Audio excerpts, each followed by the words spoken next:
నా పేరు కళా జనార్దన్ మూర్తి అండి. నిన్న V5 ఛానల్లో కళా సీతారామ సుబ్రహ్మణ్యం గారు నా మీద ఎలిగేషన్ పెట్టారు. ఏంటంటే నేను ఆయనని హెరాస్మెంట్ చేస్తున్నానని, ఆయన ఇంట్లో ఉంటే భయభ్రాంతులకి గురి చేస్తున్నానని అనేక నిరాధారమైన ఆరోపణలు నా మీద చేశారు. అవన్నీ అబద్ధాలండి.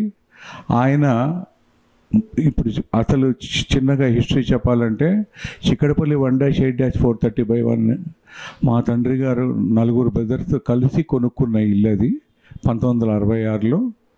ఆ తర్వాత పెద్దలు కాలం చేశాక మా పెదనాన్నగారి పోర్షను, మా రెండో పెదనాన్నగారి పోర్షను, మూడో ఆయన మా ఫాదరు, నాలుగో ఆయన ఈ సుబ్రహ్మణ్యం గారి ఫాదరు కళా సూర్యనారాయణ గారు.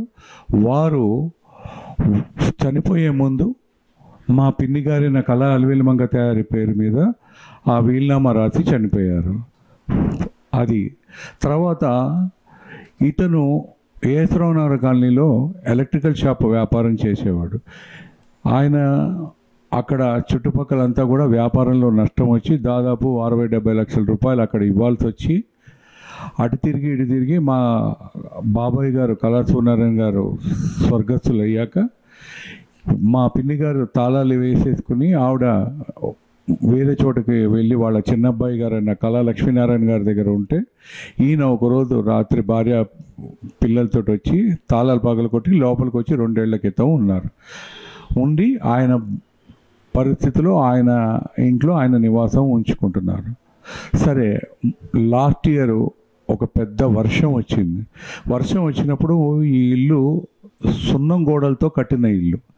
అప్పుడు మేమేం చేసామంటే ఇల్లు కూలిపోతుంది అని నేను 8 నెలల క్రితం వేరే ఇంటికి మారిపోయానండి. ఆ తర్వాత మేము 3 బ్రదర్స్, మిగిలిన వాళ్ళు కూడా ఇంకో ఆయన కూడా మా పెద్ద బ్రదర్ పిల్లాడు వాళ్ళు కూడా షిఫ్ట్ అయిపోయారు. ఇతను అదే ఇంట్లో కూలిపోతున్నా ఉంటున్నారు. అది ఆయన సొంత విషయం, నాకు సంబంధం లేదు.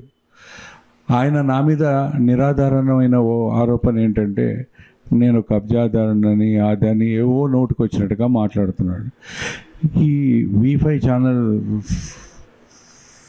నేను మిమ్మల్ని రిక్వెస్ట్ చేసేది ఏంటంటే ఆయన అన్ని తప్పుడు మాటలు మాట్లాడతారు. ఈ మాట్లాడితే అప్పులో ఎవరన్నా ఆయన ఇంటికి వచ్చారనుకోండి, వాళ్ళతోటి నువ్వు గట్టిగా అడిగావంటే నేను సూసైడ్ చేసుకుంటా, నా చావుకు నువ్వే కారణం అంటాడు.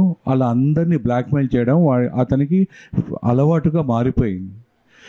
నేను నా ఇంట్లో 8 నెలల క్రితం నేను వేరే ఇంట్లో ఉండి నా ఆస్తిని కూడా సెటిల్ అయినప్పుడు సెటిల్ అవుతుంది. మా వాళ్ళ అమ్మగారు ఓనర్, ఇతను కాదు, ఇతనితో నాకు అసలు సంబంధమే లేదు. కానీ అనవసరమైన నిరాధారమైన ఆరోపణలు చేస్తూ కేసులు, అనవసరమైన కంప్లైంట్లు ఇస్తూ ఇలాగే బ్లాక్మెయిల్ ధోరణిలో నడిపిస్తున్నాడు. నేను వినాయకుడు గుడి కట్టాం మేము చాగరాయి గాంధీలో. ఆ గుడికి వాళ్ళ అమ్మాయికి చెప్పాం, అమ్మ నువ్వు రా, వచ్చి దర్శనం చేసుకో, మన వంశం తరపున ఒక విఘ్నేశ్వరుడు ఆలయం కట్టాము అన్న. దాన్ని కూడా అతను బ్లాక్మెయిల్ ధోరణిలో నా మీద కంప్లైంట్ రాస్తున్నారు. నేను మీ ఛానల్ ద్వారా నన్ను అభిమానించే వాళ్ళకి అందరికీ రిక్వెస్ట్ చేసేది ఏంటంటే అతను చెప్పిన ఆరోపణలన్నీ కూడా నిరాధారణమైనది. అంతేకాకుండా అతను క్లియర్గా ఏదైతే బేస్లెస్ ఎలిగేషన్స్ నా మీద పెడుతున్నాడో దానికి నేను తప్పకుండా కోర్టు ద్వారా నేను యాక్షన్ తీసుకుంటాను. లీగల్గానే నేను ప్రొసీడ్ అవుతాను. నా పరువు ప్రతిష్టలకు అతను ఏదైతే భంగం వాటిల్లే విధంగా నా మీద నిరాధారమైన ఆరోపణలు చేస్తున్నాడో వాటన్నిటికీ కూడా నేను తప్పకుండా డెఫర్మేషన్ సూట్ వేస్తున్నాను. అతను నాకు కంపల్సరీగా నేను ఏదో బెదిరించాను, భయభ్రాంతులకు, అన్నీ అబద్ధాలు. అతను కేవలము వాళ్ళ అమ్మగారు వాళ్ళ తమ్ముడితో ఉన్న వాళ్ళ ఇంటర్నల్ గొడవలు సెటిల్ కాకుండా నేను ఎక్కడ వాళ్ళ అమ్మగారు నాకు అమ్మేస్తుందో అని కావాలని కుట్ర పని నా మీద ఈ నిరాధారమైన ఆరోపణలన్నీ చేస్తున్నాడు. దయచేసి ఈ ఛానల్ ద్వారా మీకు కూడా నేను విజ్ఞప్తి చేసేది ఏంటంటే మీరు కూడా ఈసీఐలో ఉన్న అతని షాపు యజమాని వెళ్ళి అడగండి, చుట్టుపక్కల వాళ్ళందరినీ వెళ్ళి అడగండి.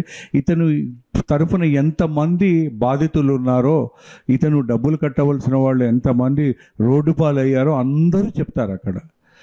ఎందుకంటున్నానంటే ఒక మనిషి నిర్ధారించేటప్పుడు అతని అంధత్వం కానీ అంగవైకల్యం కానీ లేదా మనిషి శరీరాకృతి మంచిగా ఉన్నా కానీ చట్టం అందరికీ ఒకటే ఉంటుంది. ఎందుకంటే అతను జనాలందరినీ ముంచేసి ఎదురు నా మీద దాడి చేస్తున్నాడు, ఏ సంబంధం లేని నా మీద.